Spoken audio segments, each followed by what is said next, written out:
வணக்கம். வணக்கம். ரொம்ப ரொம்ப உங்களை சந்திப்பதில் ரொம்ப மகிழ்ச்சி. உங்களை சந்திப்பதில் மகிழ்ச்சி தொடர். சமீபத்தில் இந்த திருநர்கள் பிரச்சனையை பற்றி ஒரு உண்மையில் அந்த பிரச்சனை என்ன என்ற சமூகத்துக்கு அது இன்னும் தெளிவாக போகலை. அந்த செய்திகள் அதை கொண்டு செல்வதற்காக ஒரு சிறு முயற்சி தான் இந்த காட்சி. என்னுடைய யூடியூப்பில் இதை போடலான்னு தான் உங்களை கூப்பிட்டு ஒரு இன்டர்வியூ பண்ணுறோம்னு பலர்கிட்ட கேட்டேன். இப்போ நீங்கள் டாமி ஏசாக்கு அவனுடைய எழுத்தாளருங்கிற முறையில் நிறைய கவிதைகள் எல்லாம் நிறைய இடங்களில் பயிர்க்கு கேள்விப்பட்டிருக்கேன். எனக்கு என்னென்னா, அது உங்கள் புஸ்தகத்தை பற்றியும் நீங்கள் கவிதைகளில் எப்படி கொண்டு இருக்க சுற்றி மட்டுமல்ல, வேறு சில பிரச்சனை சில கேள்விகள் இருக்குது. ஆனால் அது உங்கள்கிட்ட அப்புறம் கேட்குறேன். அதுக்கு முன்னாடி ஹேமா உங்களை பற்றி உள்ள ஒரு சிறு அறிமுகம் கொடுத்தாங்கன்னா அப்புறம் அது மற்றவங்களுக்கு நீங்கள் யார் அது தெரியறதுக்காக. இவங்க லக்ஷ்யா மன்னார். இவங்களை பற்றி சொல்லணும் அப்படின்னா 2013 நான் இவங்களை பாண்டிச்சேரியில் பார்க்குறேன். திருநங்கையர் தினத்துக்கு சிஎம் நிகழ்ச்சி நினைக்கிறேன். அந்த நிகழ்ச்சியில் ஆமாம், அதில் இவங்க தான் தொகுப்பாளினியாக இருக்கிறாங்க. ஆமாம். அதுக்கப்புறம் பார்த்தீங்க அப்படின்னா ஒரு புத்தக நிகழ்வில் ஒரு சிறப்பான பேச்சு, அப்படியே ஒரு பட்டிமன்ற பேச்சாளருக்கு ஈக்குவலாக பேசிட்டு இருந்தாங்க. அதுக்கு பேசுவாங்க யாரும் கூப்பிடுறது இல்லையா? இல்லை, அவங்க எங்க தயக்கத்தோடு இருக்கிறாங்க. இதுக்கப்புறம் தொடர்ந்து அவங்க நிறைய மேடைகளுக்கு வருவாங்கன்னு நினைக்கிறேன். அதுக்கப்புறம் பார்த்தீங்கன்னா கல்கி வார இதழில் இவங்க எழுதின இந்த கூவாகம் சம்பந்தமாக ஒரு பெரிய ரைட்டப் எழுதியிருந்தாங்க. ஏன் நம்மளுடைய டாமி ஏசாவுடைய தென்னிந்திய நாடக விழா நடந்தது 2019. அதில் எஜுகேஷனும் எக்ஸ்ஒயும் அப்படிங்கிற ஒரு நாடகம் போட்டிருந்தோம். அந்த நாடகத்தில் இவங்க தான் கட்டியக்காரியாக ஒரு பெரிய ரோல் பண்ணியிருப்பாங்க. அந்த நிகழ்ச்சி முடிஞ்சதுக்கு அப்புறம் பார்த்தீங்கன்னா அந்த அரங்கத்தில் இருக்க எல்லாரும் ஒரு 500 பேருக்கு மேற்பட்ட இருக்க பொதுமக்கள் எந்திரிச்சு தொடர்ந்து ஒரு 5 நிமிஷம் கை தட்டினாங்கன்னா பார்த்துக்கோங்களேன். அதுக்கப்புறம் ஒன்ஸ் மோர்னு கேட்டுட்டு இருந்தாங்க. அப்படி ஒரு சிறந்த நாடக வியலராகவும் நான் இவங்களை பார்த்தேன். இப்போ கடைசியாக பார்த்தீங்கன்னா சுடுமண் பொம்மைகள் அப்படின்னு சொல்லிட்டு ஒரு கவிதை தொகுப்பு எழுதியிருக்காங்க. இந்த கவிதையை அவங்க டாமி ஏசாவுடைய மாநில மாநாடு தஞ்சாவூர்ல நடந்த மாநில மாநாட்டில் வாசிச்சாங்க. இந்த வாசிப்பை கேட்டு எங்களுடைய மாநில பொது கௌரவ தலைவர் இருக்காங்களே, இல்ல ரோகிணி தோழர், ஆமா கௌரவ தலைவர் ரோகிணி தோழர், அவங்க சிஎம் நிகழ்ச்சியில இவங்களுடைய பேரை குறிப்பிட்டே அந்த கவிதையை வாசிச்சாங்க. ரொம்ப அழகா. முதலமைச்சர் அவர்களுக்கும் துணை முதலமைச்சர் அவர்களுக்கும் என்னுடைய வணக்கங்களையும் இங்கே வந்திருக்கும் அனைவருக்கும் வணக்கங்களையும் சொல்லிக்கொண்டு, இங்கே எங்கள் கவிஞர், ஒரு திருநர் கவிஞர் லக்ஷ்யா மன்னார் அவர்களுடைய கவிதையில ஒரு வரியை நான் சொல்லணும்னு நினைக்கிறேன். பாலாதிக்க முட்களால் நித்தம் நித்தம் குத்தும் நீங்கள் எங்களிடம் எதிர்பார்ப்பது என்னமோ ரோசாப்பூவின் மென்மையத்தான். ரொம்ப மகிழ்ச்சி. உங்களுடைய படைப்புகளை பற்றி கேள்விப்படும் பொழுது ரொம்ப மகிழ்ச்சியாக இருக்கிறது.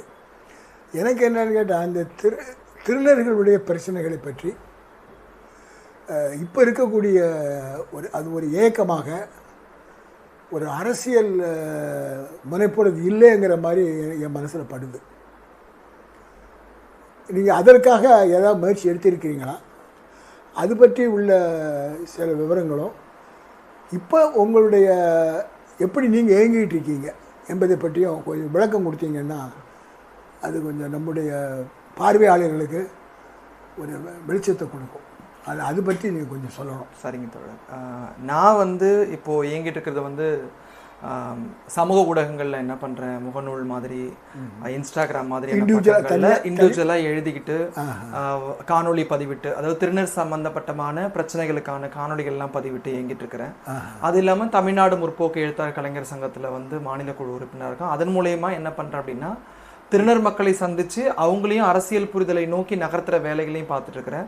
அது இல்லாம வெகுஜன மக்கள்கிட்ட திருநர் சார்ந்த புரிதலை ஏற்படுத்தக்கூடிய விஷயங்கள், அது 1-to-1 இருக்கட்டும், 1-to குரூப் மீட்டிங்கா இருக்கட்டும், இந்த மாதிரியான விஷயங்களை வந்து பண்ணிட்டு இருக்கிறேன். ஆனா இப்ப வரைக்கும் தனிப்பட்ட முறையில வந்து பள்ளிக்கூடங்களுக்கு பள்ளிக்கூடங்கள் கல்லூரிகள்ல வந்து மாணவர்களை பாக்குறது, ஆசிரியர்கள் இது பண்றது, அப்புறம் வந்து காவல் அதிகாரிகள் இருக்காங்க இல்லையா, அவங்கள சந்திச்சு திருநர்கள் சார்ந்த விழிப்புகளை அவங்களுக்கு ஏற்படுத்துறது, புரிதலை ஏற்படுத்துறது. அது மட்டும் இல்லாம அந்த போலீஸ் எஜுகேஷன் ஒரு இது வச்சிருப்பாங்க இல்லையா, போலீஸ் ஆபீசர்ஸ்ன்னு ஒரு, அங்கே நீங்க போயிருக்கீங்களா? போயிருக்கேன் தொடர்புடைய சென்னை உயர்நீதிமன்ற மாண்புமிகு நீதிபதி ஜஸ்டிஸ் ஆனந்த் வெங்கடேஷன் வந்து சுஷ்மா அப்படிங்கிற வந்து தற்பாலின ஈர்ப்பு பெண்கள் சார்ந்த வழக்கில் தமிழக அரசுக்கு வந்து என்ன பண்ண ஒரு உத்தரவு வந்து பிறப்பிச்சிருந்தார். எது சார்ந்த அப்படின்னா, காவல்துறை அதிகாரிகளுக்கு திருநங்கை திருநம்பிகளையும் பால் பன்மையினர் சொல்லப்படக்கூடிய LGBTQA+ மக்களை பத்தின புரிதலை வந்து காவல்துறை அதிகாரிகளுக்கும் அங்க இருக்கக்கூடிய ஊழியர்களுக்கும் ஏற்படுத்தணும் அப்படின்னு சொல்லிட்டு ஒரு உத்தரவை வந்து பிறப்பிச்சிருந்தாரு.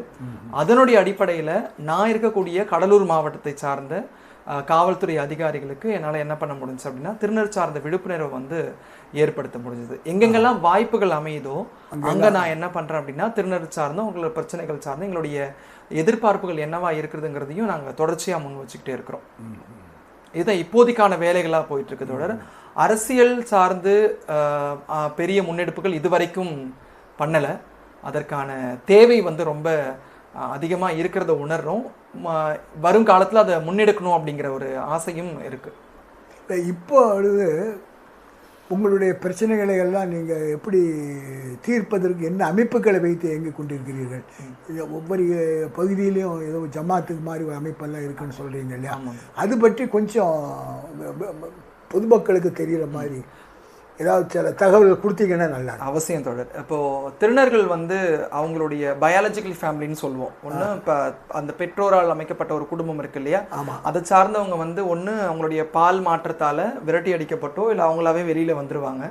அதுக்கப்புறம் அவங்களுக்கு வந்து ஆதரவு கொடுக்கறது யார் அப்படின்னா, சக திருநர்களால் சார்ந்த ஒரு குழு இருக்குது, திருநங்கைகளால் சார்ந்த ஒரு குழு மாதிரி இருக்குது. அது ஒரு குடும்ப மாதிரியான ஒரு அமைப்பு. இது நாங்கள் ஜமாத் அப்படிங்கிற எங்களுடைய மொழியில என்ன பண்ணுவோம் சொல்லுவோம். இதுல வந்து தலைவிகள் இருப்பாங்க. அதுல வந்து அவங்க வந்து மூத்த திருநங்கைகள் என்னவா இருப்பாங்க, தலைவியா இருப்பாங்க. ஒரு இளம் திருநங்கைய தத்தெடுக்கக்கூடிய ஒரு தாய் திருநங்கைகள் என்ன இருப்பாங்க. இதுல வந்து தாய், மகள், சகோதரி, பேத்தி அப்படிங்கிற இந்த உறவு முறைகள் எல்லாமே இருக்கும். பாத்தீங்க அப்படின்னா எல்லா உறவுகளுமே வந்து பெண் சார்ந்த உறவுகளா தான் இருக்குமே தவிர்த்து அப்பா, அண்ணன், மாமா, மச்சனா அப்படிலாம் வரவே வராது. அந்த ஜமாத்துங்கிற அமைப்பு தான் வந்து வீட்டை விட்டு வெளியேற்றப்பட்டோ இல்ல வந்து சமூகத்தால் புறக்கணிக்கப்பட்ட திருநங்கைகளுக்கு ஒரு அடைக்கலமா இருக்கக்கூடிய ஒரு தமிழ்நாடு முழுவதும் இருக்குது, இந்தியா முழுவதுமே இருக்குது, எல்லா மாவட்டங்களிலும் தமிழ்நாடு எல்லா மாவட்டங்களிலும் இருக்கு. இந்தியா முழுவதுமே இந்த அமைப்பு ஜமாத்துங்கிற அமைப்பு வந்து திருநங்கைகளால ஏற்படுத்தப்பட்டு இருக்குது. எங்களுக்குள்ள திருநங்கைகளுக்குள்ள இருக்கக்கூடிய பிரச்சனையா இருக்கட்டும், இல்ல வெகுஜன மக்களால் ஏற்படக்கூடிய பிரச்சனைகள் ஏதாவது தீர்க்க முடியும் அப்படின்னாலும் நாங்க இந்த ஜமாத்துல தான் போய் என்ன பண்ண வேண்டியதா இருக்குது, முறையிட வேண்டியதா இருக்குது. ஸோ ஒரு எப்படி ஒரு இனக்குழு தலைமை அப்படிங்கிற மாதிரி ஒரு திருநர் சமூகத்துக்கான ஒரு அமைப்பாக இருக்கு. கல்வி பெறுவதற்கு வாய்ப்புகள் ஏதாவது அதில் அவங்க உதவி பண்றாங்களா? ஒரு சிலர் வந்து கல்வியில ஆர்வம் இருக்கக்கூடிய இளம் திருநங்கைகளை, அந்த திருநங்கைகள் ஜமாத் தலைவின்னு சொல்றோம் இல்லைங்களா, நாயக்குகள், அவங்க என்ன பண்றாங்க அப்படின்னா மோட்டிவேட் பண்ணி படிக்க வைக்கிறாங்க. அவங்க தர்ம சிந்தனையில தான் அவங்க படிப்புக்கு வாய்ப்பு இருக்கு. ஆமா, மற்றபடி வேற அரசாங்கமோ இல்லை வேற சட்டப்படியாகவோ ஒரு திருநங்கை படிக்கணும்னு இண்டிவிஜுவலாக நினைச்சா நடக்காது. அந்த எஜுகேஷன் இன்ஸ்டிடியூஷன்ல வந்து சில பிரச்சனைகள் இருக்குதுங்கிறதுனால ஒரு திருநர் படிக்க போறாங்க அப்படின்னா இன்ஸ்டிடியூஷன்ல அவங்களுக்கு புரிதல் கிடையாது. அப்போ அந்த புரிதலை பேரியர் அதை உடைக்க வேண்டிய சூழல் இருக்கு. பள்ளிக்கூடத்திலையும் கல்லூரிலையும் உடைக்க வேண்டிய சூழல் இருக்கு. என்னதான் அரசாங்கம் வந்து ஒரு அறிவிப்பு வெளியிட்டு இருந்தாலுமே கூட அது நடைமுறையில சாத்தியம் இல்லாத ஒரு விஷயமா தான் இருக்குது. அதை உடைக்கிறதுக்கு ஒரு சில திருநங்கைகள் தலைவிகள் வந்து என்ன பண்றாங்க அப்படின்னா முயற்சி பண்ணி படிக்க வைக்கிறாங்க. குறிப்பா சொல்ல போனா பாண்டிச்சேரியில வந்து ஷீதல் நாயக் அப்படின்னு ஒரு தலைவி இருக்காங்க. அவங்க சில திருநங்கைகளை என்ன பண்றாங்க அப்படின்னா கல்வி சார்ந்து ஆர்வம் இருக்கக்கூடிய திருநங்கைகளை மோட்டோ பண்ணி படிக்க வைக்கிறதுக்கான இதுவுமே பண்ணியிருக்காங்க. சமீபத்தில் என்னுடைய பள்ளிக்கால தோழி, அவங்க திருநங்கை தான், அவங்க வந்து ஆய்வு பட்டம் பண்ணணும் வேதியியல் அப்படின்னு முயற்சி பண்ணும்பொழுது அண்ணாமலை யூனிவர்சிட்டியில் போய் அவங்க என்ன பண்ணுறாங்க அப்படின்னா தன்னார்வமாக போய் ஆய்வு பட்டத்துக்காக இது பண்ணும்போது அவங்களால என்ன பண்ண முடியல, அந்த எஜுகேஷன் இன்ஸ்டிடியூஷன் அவங்களை வந்து நிராகரிக்கிறாங்க. அப்போ அவங்க வந்து திருநங்கை தலைவியான விஷயத்தில் பார்த்து அவங்க வந்து நம்மளுடைய சிபிஎம் தோழர்கள் மூலயமா முயற்சி பண்ணி இப்போ அவங்க முடிக்க போகிறாங்க, அவங்களுடைய ஆய்வு பட்டத்தை வந்து முடிக்க போகிறாங்க. அவங்க முடிச்சிட்டாங்க அப்படின்னா தமிழ்நாட்டில் வேதியியல் துறையில் வந்து ஆய்வு பட்டம் பண்ண முதல் திருநங்கையாக ரக்ஷிதா வந்து வருவாங்க. ஆமாம். ஸோ இது மாதிரியான அதான் இது அபூர்வமாக நடக்குது. ஆமாம், அங்கே ஒன்று இங்கே ஒன்றுமா நடக்குது. எனக்குடைய கேள்வி என்னன்னா, இப்பொழுது இருக்கக்கூடிய அமைப்பில் உங்களுடைய வெற்றிங்கிறது ரொம்ப அபூர்வமாக தான் இருக்கும். ஒரு மாநில அளவிலேயோ அகில இந்திய அளவிலேயோ ஒரு அமைப்பு ரீதியாக